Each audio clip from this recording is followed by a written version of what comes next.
अब डॉक्टर नहीं मना करते, ये अपने घर की जो बड़ी महिलाएं होती वो कहती है कड़वा मत खाना, तीखा मत खाना, नुकसान होगा, इसलिए मना करते हैं। गर्भाधान एक साइंस है और उस साइंस से पूरी सृष्टि चल रही है। ध्यान से सुनना, ये कोई सामान्य प्रक्रिया नहीं है, सामान्य बात नहीं है, बहुत ऊंची बात है। पूरे संसार का निर्माण ही इस चीज से हो रहा है। पूरा संसार जो दिख रहा है, इसमें कितनी सावधानी माता को बरतनी पड़ती है, आप समझिए इस बात को। 9 महीने वो स्वतंत्र नहीं है, 9 महीने वो भगवान की है, केवल भगवान की। कयाधु को जब प्रहलाद जी गर्भ में आए तो 100 साल लगातार नारद जी की सन्निधि में रहे, क्योंकि 100 साल हिरण्यकश्यप को तपस्या करने चला गया, 100 साल लगातार, और वरदान हुआ था। नारद जी ने कहा था बेटी तुम चिंता मत करो, मैं तुम्हें वरदान देता हूँ। एक संत की वाणी कभी झूठी नहीं हो सकती। जब तक तुम्हें पति लौट करके नहीं आते हैं तब तक तुम मेरे आश्रम में रह सकती हो। और कहें इसका क्या करूँ, 9 महीने बाद ये प्रसव होगा तब कैसे होगा महाराज, पालन कैसे होगा, कहे तब मेरे साधना में, मेरे भजन में, आपकी सेवा में व्यवधान होगा। तब नारद जी ने कहा बेटी चिंता मत करो कयाधु, मैं तुमको वरदान देता हूँ, जब तक तुम्हारे पति तपस्या करके नहीं आएंगे तब तक तुम्हारा गर्भ तुम्हारे गर्भ के पेट के अंदर रहेगा और तुमको पीड़ा भी नहीं होगी, तुमको मैं वरदान दिए देता हूँ। ये संत की वाणी है, संत का आशीर्वाद है ये।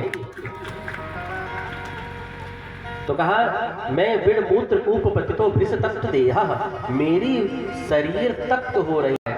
इच्छन्नितो विभसतुम गणयन सुवासान निर्वास्यते, प्रभु मेरा निकासन करिए। वो निकासन तो माता मेरी कर चुकी है, मेरा आप जल्दी से निकासन कर दीजिए, आप प्रभु कृपा करिए मेरे ऊपर। निर्वास्यते तस्मादहं विगत विक्लव उद्धरिष्य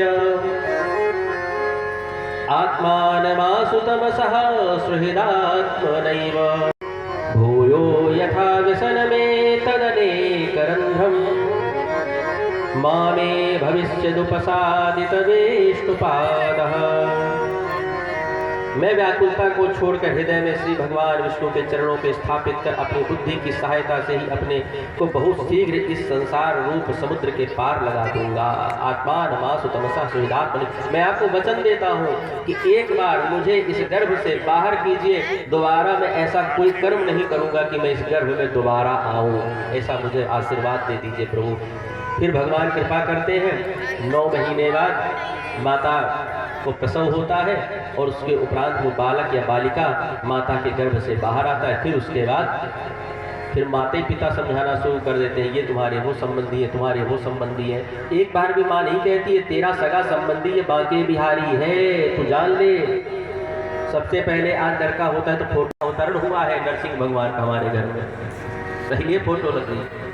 अरे भैया जैसे ही आपके यहाँ लड़का लड़की हो, जैसे ही वो आंखें खोले आप सबसे पहले उसको तुलसी दर्शन कराइए। हमको विनय भैया बता रहे थे कल, किसी ने मुझसे कहा कि महाराज जी इतनी बड़ी बड़ी अखरोट की माला काहे पहनते हैं। तो किसी ने विनय भैया को